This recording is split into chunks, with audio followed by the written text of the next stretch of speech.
Good morning मित्रांनो, पुन्हा एकदा तुमचं स्वागत आहे आपल्या व्हिडिओमध्ये. आज तुम्हाला मी नेणार आहे जंगलामध्ये, जिथे आपले पावसाचे झरे वाहतात. सगळ्यात प्रसिद्ध आमच्याकडचा धबधबा घोघाट त्या ठिकाणी नेणार आहे, कारण इथे आता सगळं सुकं पडलं आहे. म्हणजे उन्हाळ्यातलं, आता उन्हाळ्याचा शेवटचा महिना आहे, काही दिवसातच पाऊस पडणार आहे आणि तिथे पण तुम्हाला एकदम तुंब भरून वाहणारा झरा बघायला भेटणार आहे. एक धबधबा बघायला भेटणार आहे. म्हणजे बरेचसे झरे आहेत आणि एक धबधबा आहे मस्त, तो बघायला तुम्हाला भेटणार आहे आणि दाखवणार आहे मी तुम्हाला. माझ्या मागे बघू शकता सगळे ढग कसे उठलेले आहेत. सो आज आपण तिथे चाललो आहे, असेच कंटिन्यू राहा तुम्ही. तुम्हाला दाखवणार आहे की कुठे झरा वाहतो, धबधबा वाहतो. माझे बरेचसे जवळचे असेल त्यांना माहिती आहे, पण जे मला नवीन बघत असतील त्यांना ते प्लेस दाखवतात पुन्हा एकदा.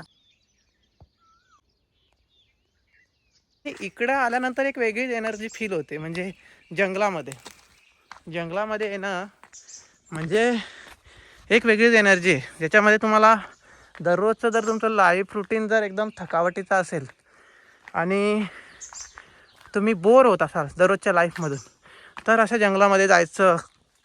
जे पण फिरतात ना, जे पण ट्रॅव्हलर आहेत किंवा जे पण नेचर ब्लॉगर आहेत, ते नुसतेच नाही फिरत. त्याच्यामध्ये कशी एक शांती असते, एक फ्रीडम असते आणि खूप छान वाटते.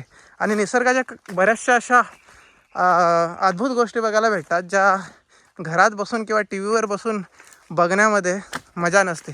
अशा काही गोष्टी जर तुम्हाला फील करायच्या असतील तर त्याच्यासाठी तुम्हाला स्वतः तिकडे जाणं गरजेची गोष्ट आहे आणि त्या अनुभवणं गरजेची गोष्ट आहे. लोखंडाची तार, त्याची जाळी आहे, त्याच्यामध्ये दगडे आहेत आणि इथनं इथे वर पाणी साचतं. म्हणजे आता सध्या तुम्हाला तिथे रेती दिसते, जी रेती साचली, हे चांगलं आहे. म्हणजे कसं झीज नाही होत जास्त आणि हे टिकून राहतं. त्याच्यामुळे ह्या गोष्टी महत्त्वाच्या आहेत. आपण पावसाळ्यामध्ये आलो ना, जर जास्त पाणी असलं ना इकडनं वाहतं, तर आपण या ओलीला घोघाटाजवळ जातो. आता घोघाटजवळ आलं इथे वर, तिथे जातो. इकडनं जास्त पाणी असलं तर या साईडने आपण तिथे जाऊ शकतो शॉर्टकटने. आता काहीच दिवसात तुम्हाला इथे एकदम भरपूर पाणी, मस्त एकदम ब्युटिफुल तुम्हाला झरा, धबधबा आमचा घोघाट हा बघायला भेटणार आहे. आता काय करू आपण, आता इथे आलो आहे, आता आपण याच्या वर जाऊ आणि याच्या वरचे पण धबधबे जे येतात, म्हणजे हा जो पूर्ण ओहोळ येतो वरपासून खालपर्यंत, तो तुम्हाला दाखवण्याचा प्रयत्न करतो. ओके, सो कंटिन्यू राहा. तुम्हाला मागे पाणी नाही बघायला भेटणार, पण तुम्हाला ते प्लेस जिथून ते वाहतं ते तुम्हाला नक्की बघायला भेटेल. त्या ठिकाणी आले ना आपण की एक व्यायाम होतो शरीराचा आणि तुम्ही फ्रेश राहता, ताजीतवाने राहता. हां, थकवा पण येतो, आपण थकतो पण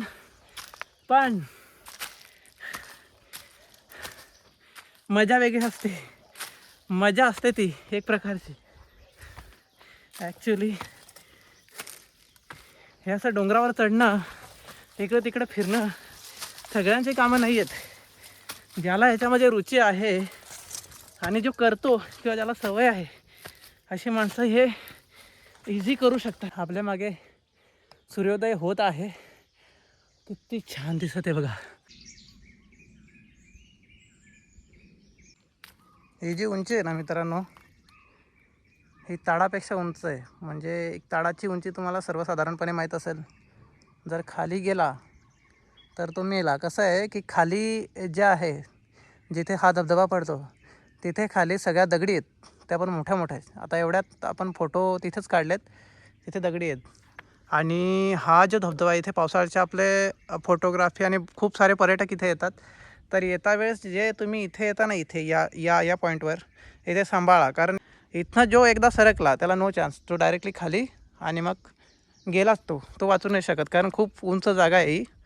त्याच्यामुळे जर तुम्ही इथे येत असाल पावसाळ्यात तर खूप जपून, कारण बरेचसे असे पर्यटक आहेत जे लांबून येतात, व्हिडिओ किंवा फोटोसाठी जीवाला धोक्यात घालतात. तर असं करू नका मित्रांनो, कारण तुमची लाईफ एकदाच येते, पुन्हा तुम्हाला चान्स नाही मिळत. सो बघा, आता मी पण उभा आहे, तुम्हाला दाखवतो आहे. माझ्या खाली तुम्हाला दिसत असेल, ही डायरेक्टली दरी आहे खाली. तो जेव्हा प्रॉपर हा झरा चालू होतो तेव्हा 2 महिन्यातच ही नीळ येते, नीळ यायला सुरुवात होते. आणि ही नीळ ही नीळच आहे पूर्ण, म्हणजे तुम्हाला वरपासून कालपर्यंत दिसते. इथनं सटकल्यानंतर खाली, इथे नो चान्स, तुम्हाला कुठेच तुम्ही हे नाही होऊ शकत, कारण ही जागा बघू शकता तुम्ही, ही एकदम अशी आहे. या मजा करा, काळजी घ्या. आणि हो, अजून एक की इथे आल्यानंतर तुमच्या ज्या प्लास्टिक बॅग्स असतात किंवा तुम्ही बॉटल आणता बरोबर किंवा कुठलाही तुम्ही खाण्यापिण्याचे पदार्थ आणता ते कृपया इथे टाकत नका जाऊ. ही गोष्ट मला दरवर्षी खटकते आणि एक खेद आहे त्या गोष्टीचा की आपण एवढे शिक्षण घेतलेली मुलं इथे येतात किंवा शाळेतून शिकून आपण आलेलो असतो. तर ते शिस्त प्रत्येकाला माहिती आहे की शाळेत पण आपण कचरा जमा करायचो आणि कचरापेटीमध्ये टाकायचो किंवा पेटवून द्यायचो. तर तुम्ही जो पण बरोबर आणता कचरा, आय मीन जे पण खाण्याचे पदार्थ आणता ते त्यांच्या पिशव्या किंवा त्यांचं वेस्ट जे पण असेल ते तुम्ही पुन्हा बरोबर घेऊन जाऊ शकता किंवा एका जागेवर पेटवून देऊ शकता. ही एकदम चांगली गोष्ट आहे याच्यामध्ये. तर ते टाकू नका तुम्ही वैलाला. वैल म्हणजे ओहोळ, म्हणजे वैल नसं समजा तर जास्तीत जास्त मला बघणारी मेजॉरिटी आहे आपल्या गावांची ती वैल समजेल, वैल कशाला बोलतात. सो तुम्ही इकडे ते टाकू नका आणि घेऊन जा, पेटवून द्या. ती सगळ्यात बेस्ट गोष्ट आहे. निसर्गाला चांगलं ठेवणं आपलं कर्तव्य आहे मित्रांनो. सो असं करा. ओके, आता आपण वर जाऊयात. पाणी तुम्हाला भरभरून आणि पाहिजे तशी व्हिडिओ जशी गेल्या वर्षी मी शूट केली होती तशीच यावर्षी आपण शूट करू. आणि हा जो सुका भाग दिसतो तुम्हाला, हा तुम्हाला पूर्ण भरून वाहताना दिसणार आहे काहीच दिवसात. ओके, सो अजून तुम्हाला वर नेतो. आपण शूट केलं होतं, आताही पाणी वाहतं वर ना. ते पाणी जे डोंगराचं पाणी जे रिसतं, ही जी ओळी दिसते ना इथून वाहतं आणि अशा डबक्यानं साचलेलं असतं. साचलेलं पाणी कधीही जंगलात असेल ना, म्हणजे पावसाच्या अगोदरचं, ते पाणी पिणं योग्य नाही मित्रांनो. हे जे पिवळं पाणी चाललं आहे ना, याचा अर्थ हे पाणी पिण्यायोग्य नाही आहे. पण तरी पण जेव्हा तुम्हाला तहान लागते, तेव्हा तुम्ही नाही बघत की पाणी कसं आहे, किती बॅक्टेरिया आहे त्याच्यामध्ये किंवा किती हार्मफुल आहे आपल्या शरीरासाठी, ते तुम्ही नाही बघणार. नाही आम्ही बघितलं. आम्ही पण लहानपणापासून या जंगलामध्ये वाढलो आहे. आता मी गावात राहतो, मी जंगलीच आहे, माझा जन्म इथे झाला आहे. सो हे ते इंग्लिश शिक्षणाचा प्रभाव येतो आणि मला आवडायचं इंग्लिश पहिल्यापासून. इंग्लिशमध्ये फास्ट होतो मी. जे पण माझी क्लासमेट बघत असतील त्यांना माहिती आहे इंग्लिशमध्ये काय होतं. मी फक्त गणितामध्ये घोडा पाणी प्यायचा आपला, पण तरी पास झालो चांगल्या मार्काने गणितामध्ये पण. ते बघा तिथे खूप छान सीन असतं पावसाळ्यात. चढताना तुमची 3-13 पावणे बरं होणारच. हा बाग आहे, जंगल आहे एकदम. जंगल म्हणजे काय असं स्ट्रेट जंगल नाही आहे, चढाव आहे, डोंगरी आहे, डोंगर आहे. त्याच्यामुळे तुम्हाला थकावट ही होणारच. आता आपल्याला वर जायचं आहे ना मित्रांनो, तर आपण इथून उभा चढण्यापेक्षा आपण असा आडव्या वाटेने जाऊ शकतो. जी वाट ही बघा, ही मळलेली वाट आहे. या वाटेने आय थिंक या वाटेनेच उन्हाळ्यात पण वर जातात. आपण असेही जाऊ शकतो. इथनं पण आपण जे पावसाळ्यातून चढलो होतो मागच्या ब्लॉगमध्ये, इथनंही चढून आपण वर जाऊ शकतो. पण हे काय आहे ना, ही खडी चढाई असेल आय थिंक. चला रिस्क घेऊ. आपल्याला इकडनं आरामदायी जाण्यापेक्षा आपण चढत जाऊ. हा जड ट्रायपॉड आहे. माझ्याकडे एक छोटा सेल्फी स्टिक पण आहे, जी चांगली एकदम म्हणजे लाईट वेट आहे, पण हा थोडासा जड आहे. म्हणजे त्याच्या वजनाने असा कॅमेरा होतो वर खाली, असा कॅमेरा होतो. त्याच्यामुळे ट्रायपॉड काढून घेतला. आपल्या हातामध्ये एकदम कम्फर्टेबल मला वाटतं पकडायला, कारण ब्लॉगिंग करताना मी हातामध्ये पकडणं. हे बघा, आता मी ज्या ह्याच्याने चढतो आहे ना पावसाळ्यामध्ये, सगळ्यात रिस्की पॅच आहे हा इथून चढायला. इथनं जर तुम्ही सटकले तर खाली म्हणजे लागायला तर लागेल तुमच्या. बट हे बघा, हातपाय मोडणार, डोक्यावर लागलं तर तुम्ही जाऊ पण शकता.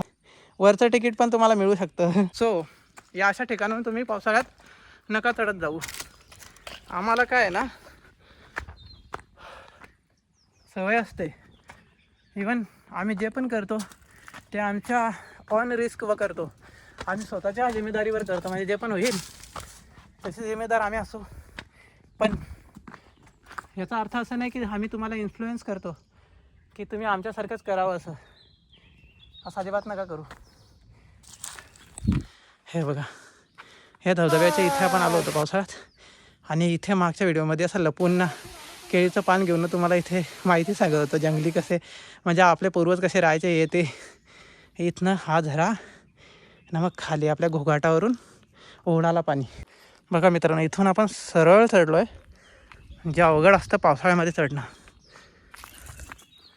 इकडे आमच्या डोंगराला ना निवडुंग पण आहेत.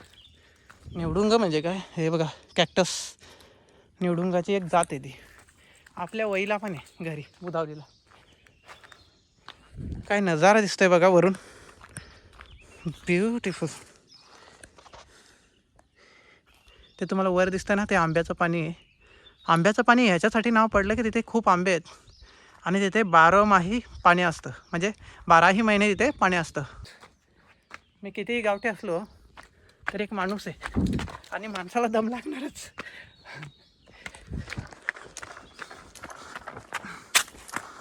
चला धावत चढूयात. उन्हाळ्यामध्ये तुम्ही कितीही कसेही धावत चढाल आणि कसेही फिराल ना डिहायड्रेशन तहान ही लागणारच तुम्हाला.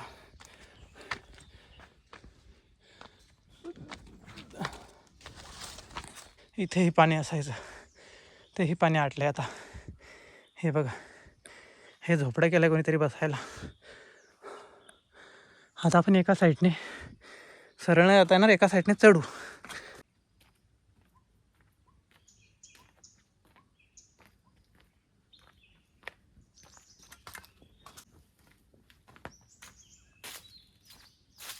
हे जे टपकणारं पाणी आहे हे बघा थेंब थेंब थेंब थेंब टपकतं ना हे वरनं डोंगराचं म्हणजे आपला मोठा डोंगर आहे ना जे रिसतं पाणी डोंगरातून ते पाणी हे असं या ओळाला पडत असतं आणि तेच पाणी खाली साचलेलं दिसतं आपल्याला. थोडं थोडं थोडं थोडं जाऊन ना ते साचतं डबक्यांमध्ये. आता पाण्याचा वेळ तर आला आहेच. आता आपल्याला पाणी लवकरच बघायला मिळणारच आहे. So let's go. आता इथे जवळच आहे आंब्याचं पाणी. आंब्याच्या पाण्यावर जाऊयात. सो चला. हा एक मोठा आंबा होता जो इथे एवढा उंच होता तो पण मोडला आहे बहुतेक. आणि हा एक आंबा आहे खूप मोठा आहे त्याचं खूप मोठं बुड आहे. हे बघा अशी जी झाडं आहेत ना आता एकदम कमीच राहिलेत मंदागली. तिथे एक झाड आहे तो पण आंबाच आहे. तो बघा तो समोर पण आंबाच आहे. तो जळलेला दिसतो तो पण आंबाच आहे. त्याच्या या साईडला तुम्हाला हे झाड दिसतं ते पण आंबाच आहे. आणि थोड्याच दिवसामध्ये काही दिवस फक्त 10 जास्तीत जास्त 10 ते 12 दिवसानंतर पाऊस जो कंटिन्युअसली चालू होईल त्याच्यानंतर तुम्ही हे मागचं जे बघाल ते तुडुंब भरून वाहत असेल आणि खूप खूप पाणी बघायला भेटेल तुम्हाला याच ओळा. आणि ह्याच ओळाला आपण आता एवढ्यात जिथनं आलो आहे जे घोघाट आहे आमच्याकडचं सुप्रसिद्ध धबधबा तो ह्याच ओळाचं पाणी येते तिथे उतरतं.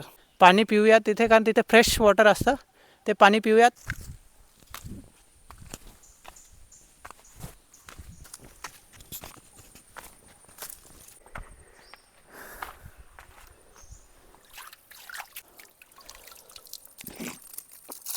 अतिशय थंड आणि गार आपल्या घरच्या पाण्यापेक्षा कमी नाही आहे. खूप छान लागतं.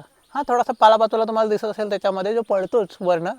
आता आपण इथं आंब्याच्या पाण्यावरनं खालच्या दिशेने खाली आपण जाऊ. अजून खूप खाली उतरायचं आहे आपल्याला.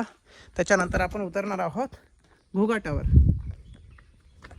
आपलं माईकचा बॉक्स पिशवीत खाली राहिले तो किट तो आपल्याला घ्यायचा आहे. सर जंगलात कधीही तुमचं स्वागत आहे. तुम्ही कधीही या आणि कधीही तुम्ही निसर्गाचा आनंद घेऊ शकता. याचा फ्रीडम फ्रेशनेस आणि ही एक दवा आहे. जसं मी तुम्हाला सांगितलं की तुमच्या मनावरचा ओझा असेल अशा वातावरणामध्ये तुम्ही रिलीज होऊ शकता. हे तुम्हाला एकदम ओसाड वाटत असेल. I love that. I love this piece. हेच ते जंगल आहे जे मला खूप आवडतं. जे कमी होत चाललं आहे अनफॉर्च्युनेटली. जे नाही व्हायला पाहिजे. वृक्षारोपण झाले पाहिजे पण वृक्षतोड गेल्या काही वर्षांमध्ये खूप झाले.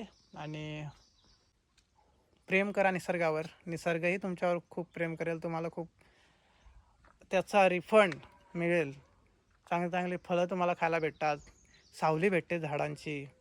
पाणी भेटतं. फ्रेश वॉटर भेटतं. पूर्ण तुमचं जीवन जे आहे ते या जंगलावर डिपेंड आहे. सो रिस्पेक्ट करा जंगलाची, नासधूस नका करू.